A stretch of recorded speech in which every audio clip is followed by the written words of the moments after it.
Committee ఏదైతే ఉందో అది అది లిఖించబడ్డ వివిధ ప్రభుత్వాల నుంచి వివిధ రాజ్యాల నుంచి వాటి రాజ్యాంగాలను పరిశీలించి మన భారతదేశంలో ఉండే మిక్స్డ్ కల్చర్, రకరకాల జాతులు మతాలు వీటినన్నింటినీ దృష్టిలో ఉంచుకొని అందరూ సమగ్రంగా అందరూ కలిసిమెలిసి ఉండాలనే ఒక భావనతో ఈ రాజ్యాంగ పీఠికను ఆ తర్వాత రాజ్యాంగాన్ని రాసుకొని దాన్ని రాజ్యాంగ పరిషత్తుకు అప్పచెప్పడం జరిగింది.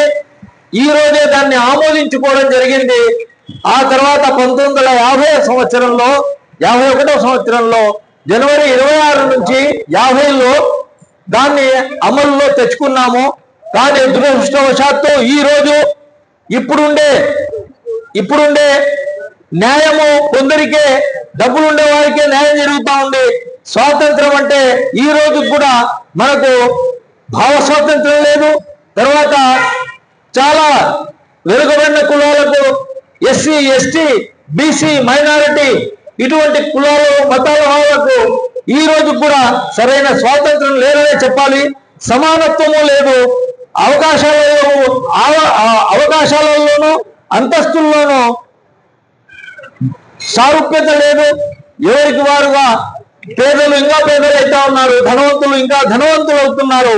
కాబట్టి మనము ఇక్కడ SC ST BC minority, Christian minority, Muslim minority, జేఏసీలు కూడా ఉన్నాయి. మనం అందరము ఇంకొకసారి మన రాజ్యాంగాన్ని, మన పూర్వీకులు ఇచ్చిన ఈ శాసనాన్ని మనం రక్షించుకోవడానికి మనస వాచ కర్మన కట్టుబడి ఉంటామని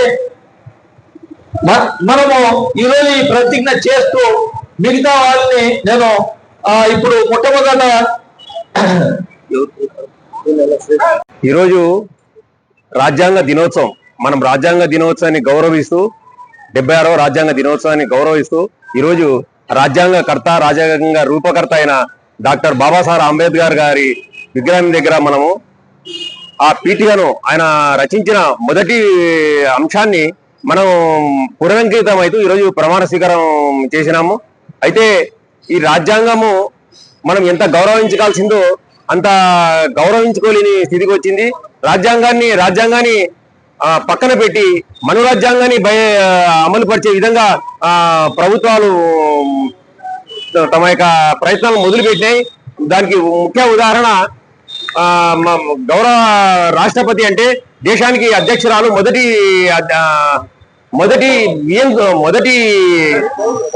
పౌరురాలు.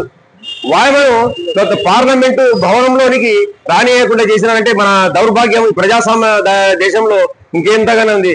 రాజ్యాంగాన్ని కాపాడాల్సిన సుప్రీంకోర్టు జడ్జి మీద బూటు కాలువలతో దాడి చేస్తుంటే మనం రోడ్ల మీదకి రాలేని దౌర్భాగ్య స్థితిలో ఈ రోజు ఉన్నాము. మనం రాజ్యాంగాన్ని మరి ఎలా కాపాడుకుంటాము? అంత ఎందుకు, నంద్యాలలో ఒక రాజ్యాంగ నిర్మాత డాక్టర్ బాబాసాహెబ్ అంబేద్కర్ గురించి నిర్మించమని ఒక చోట మంచిగా ఆయన విగ్రహం పెట్టమని ఎన్నిసార్లు ప్రజా సంఘాలు, అన్ని పార్టీలు అడుగుతుంటే ఏ పార్టీ ఇంత ముందు వైసీపీకి చేయట్లేదు, ఇప్పుడు తెలుగుదేశం కూడా పెట్టలేదు. ఏ పార్టీలు ఆయన గురించి అన్ని విగ్రహానికి పెడతామని చెప్పడం, ఈవెన్ కలెక్టర్ గారు కూడా ఒప్పుకున్నారు. ఇంతవరకు ఆ విగ్రహమే పెట్టలేదు. మున్సిపల్ ఆఫీస్ లో ఒక చోట పెట్టి ఆ విగ్రహాన్ని పెట్టడానికి ఎంతదని ఫండ్స్ లేదనే విధంగా ఎంత అవమానం చేస్తున్నారు. ఇది చాలా అవమానకరము ఆయన దేశ రాజ్యాంగవేత్తకు. కాబట్టి ఈరోజు ప్రభుత్వాలు ఆ రాజ్యాంగాన్ని గౌరవించాలని, రాజ్యాంగ విధాత అయిన డాక్టర్ బాబాసాహెబ్ అంబేద్కర్ గారి విగ్రహం ప్రతిష్ఠించాలని, ఆ గౌరవం నంద్యాలలో మనమంతా గర్వంగా చాటుకునేలా చేయాలని ఉన్న మున్సిపల్ రాజ్యాంగాన్ని నవంబర్ 26, 1949న అంబేద్కర్ గారి ఆధ్వర్యంలో భారత రాజ్యాంగాన్ని భారతదేశ ప్రజలమైన మనమే ఆ రోజు సమర్పించుకున్నాము.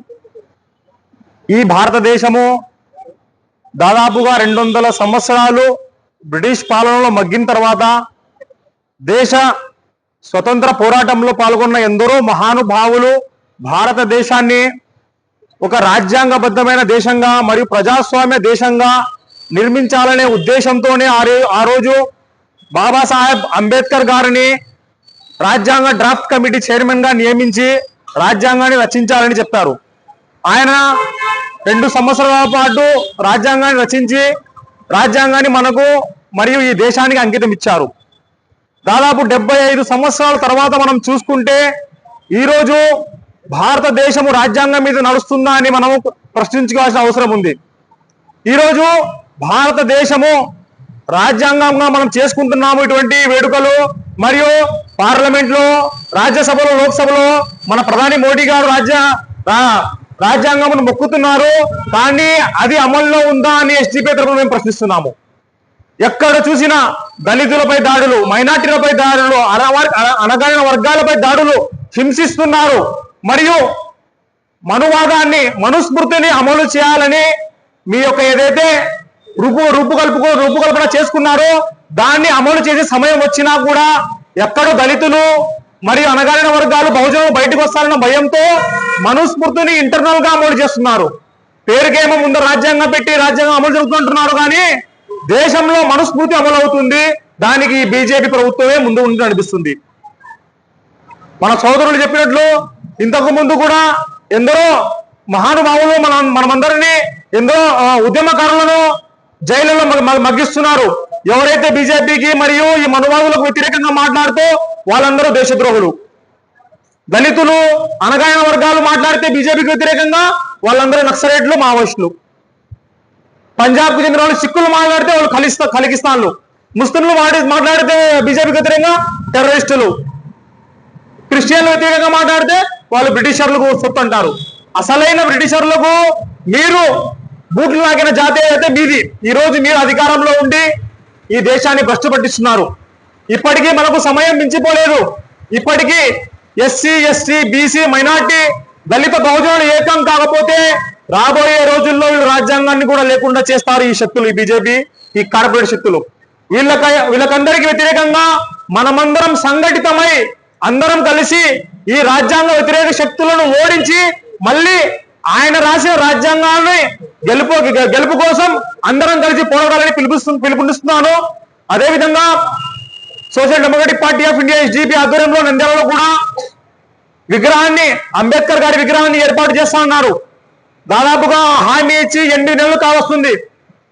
మంత్రివర్యులు ఎన్ఎండి ఫరూక్ గారు హామీ ఇచ్చారు, మున్సిపల్ ఆవరణంలో మేము విగ్రహాన్ని ఏర్పాటు చేస్తామని.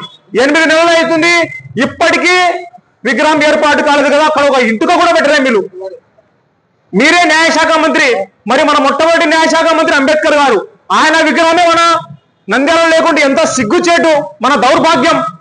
దీని గురించి మేము కలెక్టర్ గారిని కలిసాము. తర్వాత మున్సిపల్ కమిషనర్ ఎస్డిపి ద్వారా మెమోరాండం ఇచ్చాము. మీకు చేత కాకపోతే చెప్పండి, మాకు చేత కావాలంటే మేము ఏర్పాటు చేస్తాం విగ్రహం అని చెప్పాము. మేము సిద్ధంగా ఉన్నాం, మేము విగ్రహాన్ని ఏర్పాటు చేస్తా ఉన్నాము. కానీ వీళ్ళ నుంచి ఎటువంటి ఉలుకు పలుకు లేదు. ఇప్పటికీ చెబుతున్నాము, వెంటనే అక్కడ అంబేద్కర్ గారి విగ్రహాన్ని ఏర్పాటు చేసి మీరు ఆయనను గౌరవించాలి. లేకుంటే బహుజనులైన అందరితో బీసీ, ఎస్సీ, ఎస్టీ, మైనార్టీ అందరం కలిసి మా తరఫున మేము అక్కడ విగ్రహం ఏర్పాటు చేస్తామని చెప్తున్నాము. దయచేసి ఇప్పటికైనా తేరుకోండి. వెంటనే మున్సిపల్ ఆవరణంలో ఎన్ఎండి ఫరూక్ గారు విగ్రహాన్ని ఏర్పాటు చేయాలి. లేకుంటే చెప్పండి, చేత కాదని మేము చేసుకుంటాం. జై హింద్, జై భీమ్.